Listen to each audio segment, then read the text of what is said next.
नमस्कार साथियों, स्वागत है आप सबका आपके अपने YouTube channel be good classes में। दोस्तों, मैं आपके सामने लेकर आया हूं जो IK सेकेंड ईयर का जो आपने एग्ज़ाम दिया था उसका जो पेपर है, उसकी जो आंसर की है उसको मैं आपके सामने सॉल्व करवाने वाला हूं। दोस्तों, क्लास को अंतिम तक ज़रूर देखना, इससे आपको बहुत ज़्यादा फ़ायदा होगा। अगर आपने यह पेपर देखा है या आपने यह पेपर दिया है तो आपको देखना है कि आपका क्वेश्चंस किस तरीके से गलत हुआ, कैसे क्वेश्चंस गलत हुआ, वो आपको इसमें देखना है। साथ ही जो स्टूडेंट नए हैं यानी कि जो सेकेंड ईयर में आए हैं और सेकेंड ईयर का एग्ज़ाम देने वाले हैं, उनके लिए तो ये क्लास अति महत्वपूर्ण है, क्योंकि उनको पता चलेगा कि किस तरीके के क्वेश्चंस एग्ज़ाम में पूछे जाते हैं, कितने PDF के अंदर से क्वेश्चंस थे और कितने PDF से बाहर से क्वेश्चंस थे। ठीक है। और साथ ही जिन स्टूडेंट्स के इलेक्ट्रिशियन थ्योरी में अगर बैक आ चुकी हैं तो वह तो इसको ज़रूर देखें, क्योंकि क्वेश्चंस रिपीट होंगे तो आपके बैक के एग्ज़ाम में यह क्वेश्चंस आने की बहुत संभावनाएं हैं। इसलिए कौन कौन स्टूडेंट इसको देखेंगे? जो सेकेंड ईयर के इस वर्ष यानी कि 2024 में एग्ज़ाम देंगे सेकेंड ईयर इलेक्ट्रिशियन थ्योरी का, और साथ ही वो स्टूडेंट जो अभी जिनके ट्रेड थ्योरी में बैक आ चुकी है, वह बैक का एग्जाम देने के लिए तैयारी कर रहे होंगे, वो स्टूडेंट इसको जरूर देखें। और साथ ही वो स्टूडेंट जिन्होंने पेपर दे लिया है लेकिन उनको देखना है कि किस तरीके के क्वेश्चंस, किस तरीके से कौन सा क्वेश्चन सही है, वह आपको देखना है, तो इस क्लास को ज़रूर देखना। चलिए शुरुआत करते हैं। कोई अगर कंपटीशन की तैयारी कर रहा है तो उसको भी ये क्वेश्चन जरूर देखने चाहिए, क्योंकि टेक्निकल से रिलेटेड है, तो आपको इससे भी फायदा ज़रूर होगा। चलिए शुरुआत करते हैं अपन इलेक्ट्रिशियन थ्योरी का जो अपना पेपर है 10 जुलाई 2023 का, जो कि कौन सी शिफ्ट वाला था? तो 3 बजे वाली शिफ्ट वाला यह पेपर था। ठीक है, क्वेश्चंस आपके सामने हैं। किस एप्लीकेशंस को केवल DC की आवश्यकता होती है? एप्लीकेशन एक सॉफ्टवेयर भी होता है, ठीक है, लेकिन यहाँ पर एप्लीकेशंस के बारे में किसके लिए DC की आवश्यकता होती है, यही है। किस चीज़ के लिए DC की आवश्यकता होती है? तो देखिए, DC की जो आवश्यकता है ना, वैसे आपको मैं यहाँ पर बता दूं कि जिस बच्चे ने यह पेपर दिया है ना, उसने आंसर तो यह चूज़ किया था, लेकिन जो आंसर सही है ना वो यहाँ पर हरे कलर से दिया गया है, तो यह यहाँ पर कंप्लीटली सही आंसर है, विद्युत लेपन। ठीक है, ये ध्यान रखना। DC की आवश्यकता किसके लिए होती है? तो विद्युत लेपन यानी कि इलेक्ट्रोप्लेटिंग के लिए विद्युत की आवश्यकता, DC विद्युत की आवश्यकता होती है। ठीक है, प्रतिकर्षण जो मोटर होती है वो उसमें AC दिया जाता है, इंडक्शन मोटर में भी AC सप्लाई दिया जाता है, और स्टॉपिंग अप ऑफ वोल्टेज यानी कि वोल्टेज बढ़ाना, तो वोल्टेज बढ़ाने के लिए तो ट्रांसफार्मर का उपयोग किया जाता है, और ट्रांसफार्मर AC पर कार्य करता है। तो ये तीनों तो AC पर कार्य करते हैं, लेकिन जो यहाँ पर विद्युत लेपन है वह DC पर कार्य करता है, इसलिए यहाँ पर D ऑप्शन सही है। ठीक है, नेक्स्ट क्वेश्चन पर आते हैं। क्वेश्चंस रिपीट होते हैं, यह मैं आपको फिर से बता दूं, और यह क्वेश्चंस निम्न की PDF अगर आपने ढंग से पढ़ी है और समझ के पढ़ी है तो इस क्वेश्चंस का आंसर आप दे सकते हो, क्योंकि इलेक्ट्रोप्लेटिंग को DC की आवश्यकता होती है। यह एक नॉर्मल सा क्वेश्चन था, अगर बच्चा ढंग से भी पढ़ता तो इसका आंसर देख के आ सकता था। ठीक है, चलिए नेक्स्ट क्वेश्चन पर आ जाते हैं। नेक्स्ट क्वेश्चन है, सर्वो वोल्टेज स्टेबलाइजर में किस ट्रांसफार्मर का उपयोग किया जाता है? इसमें ऑटो ट्रांसफार्मर का उपयोग किया जाता है। जैसे कि यहाँ पर टोरोडियल दिया है, तो टोरोडियल अगर आप याद ना रखें, ऑटो ट्रांसफार्मर भी अगर आप याद रखते हैं तो आप इसका आंसर सही करके आते हैं। देखिए यहाँ पर ट्रांसफार्मर जो होता है ना, स्टेबलाइजर ट्रांसफार्मर, उसमें ऑटो ट्रांसफार्मर का उपयोग किया जाता है। ये ध्यान रखना, एक वाइंडिंग होती है और एक ही वाइंडिंग से इसमें टेपिंगें निकाली जाती हैं, और टेपिंगों के द्वारा यह ऑपरेट होता है। तो यहाँ पर क्या आंसर होगा अपना? यहाँ पर B ऑप्शन अपना सही आंसर होगा। ठीक है, ये स्टेप अप करके आया था, लेकिन स्टेप अप जो ट्रांसफार्मर होता है ना, ये केवल वोल्टेज को इंक्रीज करता है यानी कि बढ़ाता है। स्टेप डाउन वोल्टेज को कम करता है। नियत वोल्टेज ट्रांसफार्मर यह वोल्टेज को कॉन्स्टेंट रखता है। ठीक है, यहाँ पर कौन सा आंसर सही है? B ऑप्शन आपका सही है। क्वेश्चंस समझाने के लिए आया हूं मैं यहाँ पर, क्योंकि देखिए आंसर तो इसमें भी दिए हैं, डायरेक्टली आप पढ़ सकते हैं, लेकिन क्वेश्चंस को समझना ज़रूरी है। ठीक है, इसलिए थोड़ा सा समय लगेगा, हर एक क्वेश्चन को अच्छे से अपन समझेंगे। क्वेश्चन से अगला आपके सामने क्वेश्चंस क्या हैं, देखिए। शॉर्ट और ओपन सर्किट के लिए आर्मेचर वाइंडिंग का परीक्षण करने के लिए किस उपकरण का उपयोग किया जाता है? इसके लिए ग्राउलर का उपयोग करते हैं। यह जो क्वेश्चन आपके सामने है ना, यह भी पीडीएफ का क्वेश्चन है। यह भी किसका क्वेश्चन है? निमी की जो पीडीएफ है उसका क्वेश्चन है, उसमें है ये।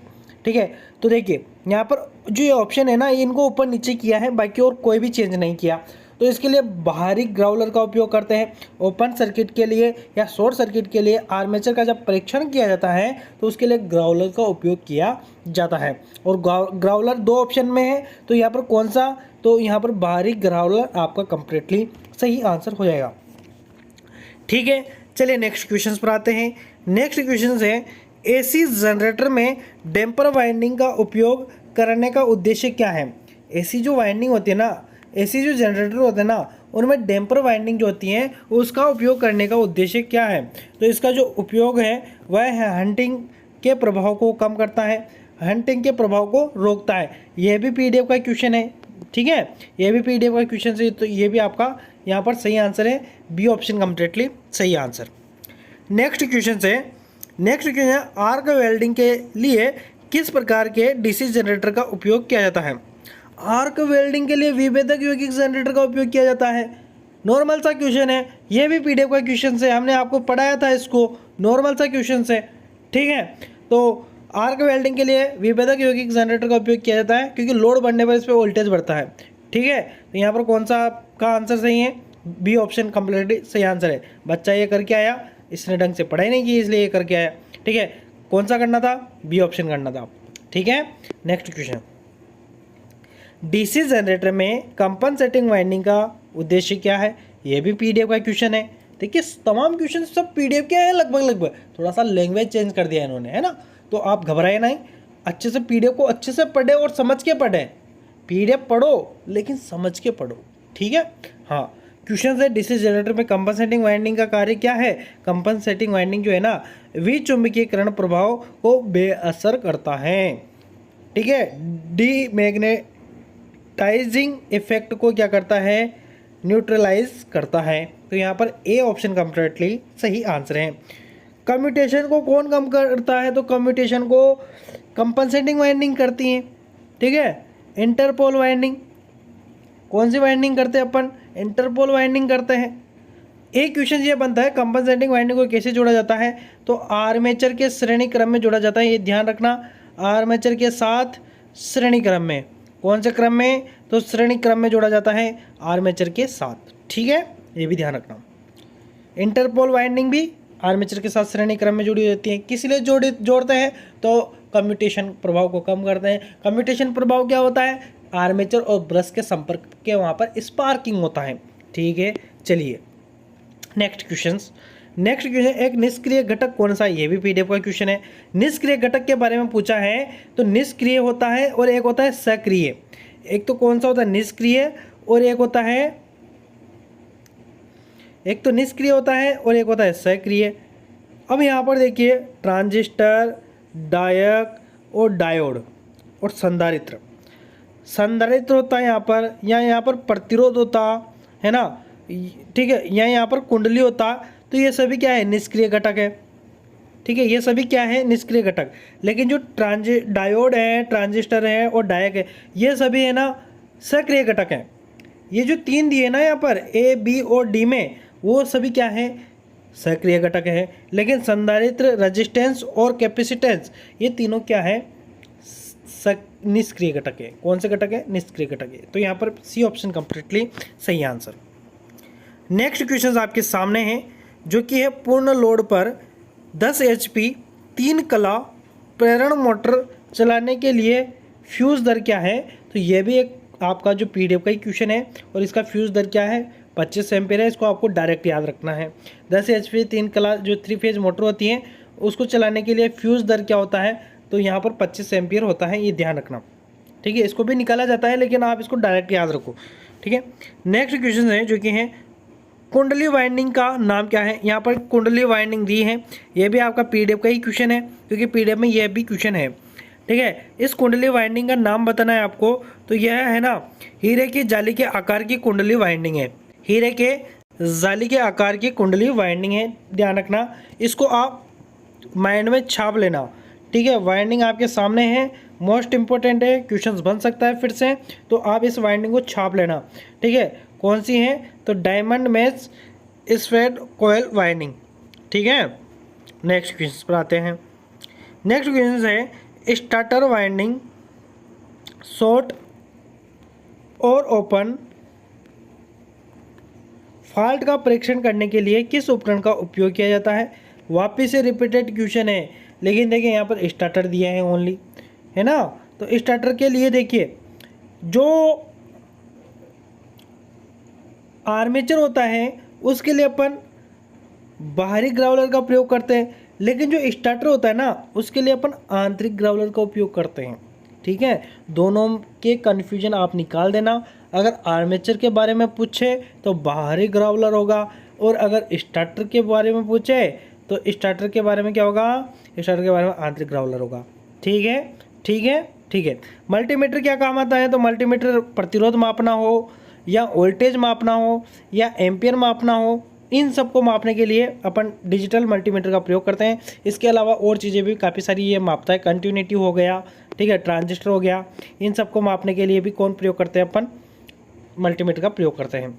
नेक्स्ट क्वेश्चन से डीसी जनरेटर में प्रेरित ईएमएफ की दिशा ज्ञात करने के लिए किस नियम का उपयोग किया जाता है। डीसी जनरेटर में प्रेरित ईएमएफ की दिशा ज्ञात करने के लिए किस नियम का उपयोग किया जाता है, तो डीसी जनरेटर के लिए फ्लेमिंग के दाहिने हाथ का नियम सभी जानते हैं। बाएं हाथ का नियम कहाँ प्रयोग करते हैं, तो मोटर के लिए करते हैं। ठीक है, ये भी पीडीएफ का क्वेश्चन है, नॉर्मल सा क्वेश्चन है। देखिए लगभग सभी पीडीएफ के ही क्वेश्चन है। यहाँ पर एक डिस्चार्ज सेल के आंतरिक प्रतिरोध में क्या प्रभाव होता है। डिस्चार्ज सेल होता है उसका जो आंतरिक प्रतिरोध होता है वह ज़्यादा होता है, यानी कि अधिक होता है।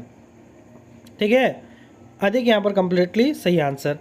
नेक्स्ट क्वेश्चन है जो कि आपके सामने, डीसी ड्राइव में बेसिक ऑपरेटर पैनल पर एलसीडी का उद्देश्य क्या है। डीसी ड्राइव में बेसिक ऑपरेटर पैनल पर एलसीडी का उद्देश्य क्या है, तो पैरामीटर की निगरानी करने के लिए। ठीक है, यहाँ पर डी ऑप्शन आपका सही आंसर होगा। नेक्स्ट क्वेश्चन है आपके सामने जो कि है कॉयल की औसत परिधि की गणना करने का सूत्र क्या है। कॉयल की औसत परिधि की गणना करने का सूत्र क्या है, तो कॉयल की औसत परिधि की अगर गणना करनी है तो कौन सा सूत्र लगेगा, एल एम बराबर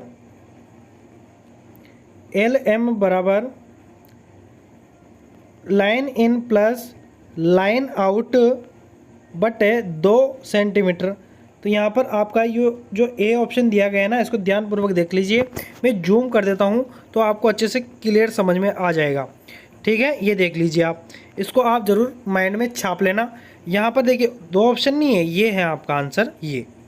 ठीक है, एल एम बराबर L in plus line out बटा 2 सेंटीमीटर।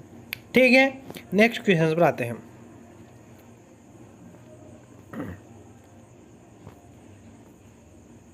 क्वेश्चन है नियंत्रण सर्किट किस प्रचलन में उपयोग किया जाता है। ये जो नियंत्रण सर्किट है ना आपके सामने, जो आपको चित्र में दिया गया है, ये किसके लिए उपयोग करते हैं। देखिए इसको समझना ज़रूरी है आपके लिए, क्योंकि बहुत सारे बच्चे क्या होते हैं कि इसको ढंग से पढ़ते नहीं हैं और गलत करके आ जाते हैं। यहाँ पर ये स्टॉप स्विच लगा हुआ है जो स्टॉप करता है ना सप्लाई को। ये स्टार्टर है, ठीक है, ये यहाँ पर एक्सोलरी कॉन्टेक्टर है, यहाँ पर ये 2 रिलेज लगी हुई हैं, और यहाँ पर ये क्या लगा, ये रिले है, और ये एनवीसी है। क्या है ये, एनवीसी है। ठीक है, नो वोल्ट कॉइल कहते हैं जिसको अपन। तो ये क्या है, तो ये इंचिंग सर्किट है। ये कौन सा सर्किट है, इंचिंग। इसको क्या कहेंगे अपन, इंचिंग कहेंगे, ध्यान रखना। नेक्स्ट क्वेश्चन है वाइंडिंग के किस प्रकार के परीक्षण का चित्रण किया गया है। जो ये क्वेश्चन है ना ऊपर वाला, ये थोड़ा सा पीडीएफ से हट के क्वेश्चन है। तो वाइंडिंग के किस प्रकार के परीक्षण का चित्रण किया गया है, ये आपका पीडीएफ का क्वेश्चन है। ठीक है, यहाँ पर आपका ये क्या है, पीडीएफ का क्वेश्चन है। ये न्यूट्रल पॉइंट है, ये यहाँ पर एक लैंप लगा हुआ है, और यहाँ पर चेक किया जा रहा है, यहाँ पर टच करके फिर पहले इसको चेक किया, फिर इस वाइंडिंग को चेक किया, फिर इस वाइंडिंग को। तो ये क्या चेक किया जा रहा है, इसको क्या कहेंगे अपन, तो ये रेजिस्टेंस टेस्ट किया जा रहा है। क्या किया जा रहा है, रेजिस्टेंस टेस्ट किया जा रहा है। पोलैरिटी टेस्ट नहीं हो रहा है यहाँ पर, ये ध्यान रखना। ये क्या है, प्रतिरोध परीक्षण किया जा रहा है, ये ध्यान रखना। नेक्स्ट क्वेश्चन से संयोजक का चयन करने के लिए मानदंड क्या है? संयोजन का चयन करने के लिए मानदंड क्या है? तो आपूर्ति वोल्टेज और लोड। आपूर्ति वोल्टेज और लोड। संयोजन का चयन करने के लिए मानदंड क्या है? आपूर्ति वोल्टेज और लोड। नेक्स्ट क्वेश्चन है जो कि है चुंबकीय क्षेत्र की दिशा ज्ञात करने के लिए किस नियम का उपयोग किया जाता है? चुंबकीय क्षेत्र की दिशा ज्ञात करने के लिए जिस नियम का उपयोग किया जाता है वह है फ्लेमिंग के दाहिने हाथ का नियम। फ्लेमिंग के दाहिने हाथ का नियम। चुंबकीय क्षेत्र की दिशा ज्ञात करने के लिए अपन किसका उपयोग करेंगे? तो फ्लेमिंग के दाहिने हाथ का नियम। ठीक है। नेक्स्ट क्वेश्चन आपके सामने, बड़े डीसी जनरेटर मशीनों के पोल कोर बनाने के लिए किस धातु का उपयोग किया जाता है? बड़े डीसी जनरेटर मशीनों के पोल कोर बनाने के लिए अपन ढलवा इस्पात का प्रयोग करते हैं। ठीक है। किसका? बड़े डीसी जनरेटर हैं तो यहाँ पर कास्ट स्टील का ही प्रयोग करेंगे।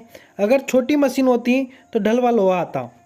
ध्यान रखना, अगर छोटी डीसी जनरेटर होता तो ढलवा लोहा करते, लेकिन यहाँ पर बड़ी मशीन है तो यहाँ पर अपन ढलवा इस्पात करेंगे, यानी कि और नर्म लोहे से क्या बनती है? तो यहाँ पर जो नर्म लोहा वाइंडिंग की ओर बनती है। जो अपन चुंबक बनाते हैं ना, तो उस चुंबक बनाने के लिए अपन अस्थायी चुंबक बनाने के लिए अपन नर्म लोहा प्रयोग करते हैं। आर्मेचर और स्टेटर बनाने के लिए अपन स्टेनलेस स्टील का प्रयोग करते हैं, सिलिकॉन स्टील का प्रयोग करते हैं। नेक्स्ट क्वेश्चन आपके सामने, आर्मेचर के लिए कौन सा ग्राउलर परीक्षण सचित्र है? तो देखिए वापस से देखिए, क्वेश्चन रिपीटेड क्वेश्चन है और यहाँ पर देखना ये बाहरी ग्राउलर है। बाहरी ग्राउलर है, ये क्या है? बाहरी ग्राउलर है। ये आपके सामने है, ये ग्राउलर का चित्र, ये है आर्मेचर और ये ग्राउलर। और यहाँ पर देखिए इस बाहरी ग्राउलर के साथ यहाँ पर ये मिली वोल्ट मीटर लगा हुआ है, जो यहाँ पर कम्यूटेटर के दोनों वायर टच हैं। तो यह कौन सा परीक्षण किया जा रहा है? तो खुली कुंडली परीक्षण यहाँ पर किया जा रहा है। कौन सी कुंडली? खुली कुंडली परीक्षण किया जा रहा है, ध्यान रखना। नेक्स्ट क्वेश्चन जो आपके सामने है, डिजिटल सर्किट में बाइनरी कोडेड यानी कि BCD दशमलव प्रणाली का उपयोग करने का उद्देश्य क्या है? BCD का प्रणाली का उपयोग करने का उद्देश्य यहाँ पर पूछा गया है, तो डेटा इनपुट संग्रहित करना। ठीक है, डेटा इनपुट संग्रहित करना इसका उद्देश्य होता है। नेक्स्ट क्वेश्चन आपके सामने, ड्राइव सर्किट में पावर कंट्रोलर का क्या कार्य है? ड्राइव सर्किट में पावर कंट्रोलर का क्या कार्य है? तो इसका जो कार्य है वह है यह मोटर की ओवरलोडिंग स्थिति को मापता है, स्थिति का पता लगाता है। यह क्या करता है? यह मोटर की ओवरलोडिंग स्थिति का पता लगाता है। ड्राइव सर्किट में पावर कंट्रोलर का क्या कार्य है? तो यह मोटर की ओवरलोडिंग स्थिति का पता लगाता है। नेक्स्ट क्वेश्चन है, एम्पलीफायर का प्रकार क्या है? एम्पलीफायर के प्रकार के बारे में पूछा है। यहाँ पर देखिए एम्पलीफायर का यहाँ पर आपके सामने डायग्राम है, इसको आप ज़रूर माइंड में छाप लेना क्योंकि यह क्वेश्चन वेरी मोस्ट इंपॉर्टेंट है। यहाँ पर एक बैटरी है और यहाँ पर एक प्रतिरोध, दो प्रतिरोध, 3-4 प्रतिरोध जुड़े हुए हैं। ठीक है, और यहाँ पर एक कैपेसिटर जुड़ा हुआ है और यहाँ पर साथ ही देखिए यहाँ पर ये जुड़ा हुआ है, क्या जुड़ा हुआ है? तो यहाँ पर ये NPN ट्रांजिस्टर जुड़ा हुआ है। ठीक है, और यहाँ पर इनपुट है और यहाँ पर अपन को आउटपुट मिलता है। तो इस तरीके से ये जो है ना, ये क्या है? तो यह कॉमन एमीटर एम्पलीफायर है, क्योंकि यहाँ पर आपको जो एमीटर है ना, एमीटर कहाँ है? यह एमीटर है। तो ये जो एमीटर है ना एक कॉमन है, इधर से भी आ रहा है और इधर भी जा रहा है, तो एक कॉमन एमीटर है। जब भी इस तरीके से एक वायर इनपुट में भी जाए और आउटपुट में भी जाए तो ये क्या होगा? Common ammeter. कॉमन बेस का ये होता है बेस, ये होता है एमीटर और ये होता है कलेक्टर। ठीक है, तो यहाँ पर कॉमन क्या है? एमीटर कॉमन है। नेक्स्ट क्वेश्चन आपके सामने है, इलेक्ट्रिक ड्राइव सिस्टम में किस पावर मॉड्यूलेटर का उपयोग किया जाता है? देखिएगा, इलेक्ट्रिक ड्राइव सिस्टम में किस पावर मॉड्यूलेटर का उपयोग किया जाता है? तो साइक्लो कन्वर्टर्स। ठीक है, बी ऑप्शन यहाँ पर भी कंप्लीटली सही आंसर होगा आपका। और नेक्स्ट क्वेश्चंस जो कि आज के लिए अंतिम क्वेश्चंस रखेंगे अपन, क्वेश्चन से, गति नियंत्रण की कौन सी विधि केवल 3 कला की स्लिप रिंग इंडक्शन मोटर के लिए आरोपित है? गति नियंत्रण की कौन सी विधि केवल 3 कला स्लिप रिंग इंडक्शन मोटर के लिए आरोपित है? तो वह है रोटर रियोस्टेट गति नियंत्रण। ठीक है, रोटर रियोस्टेट गति नियंत्रण। कोशिश करूंगा कि डेली आपको पेपर से यानी कि पेपर सॉल्व के डेली आपको वीडियोस मिले। अगर आप वीडियो को बराबर लाइक करते हैं तो हम आपको डेली वीडियोस अपलोड कर देंगे। ठीक है, तो आप लगातार हमसे बने रहिएगा और साथ ही इसको अपने मित्रों तक जरूर शेयर कर देना। सभी सभी जरूर इसको देखना, ठीक है। सभी स्टूडेंट जरूर देखना जो इलेक्ट्रिशियन थ्योरी से संबंधित है, ठीक है। तो पूरा पेपर अपन सोल्व कराएंगे, नेक्स्ट क्लास में आप फिर हाजिर होंगे, मिलेंगे नेक्स्ट वीडियो में, तब तक के लिए धन्यवाद, शुक्रिया।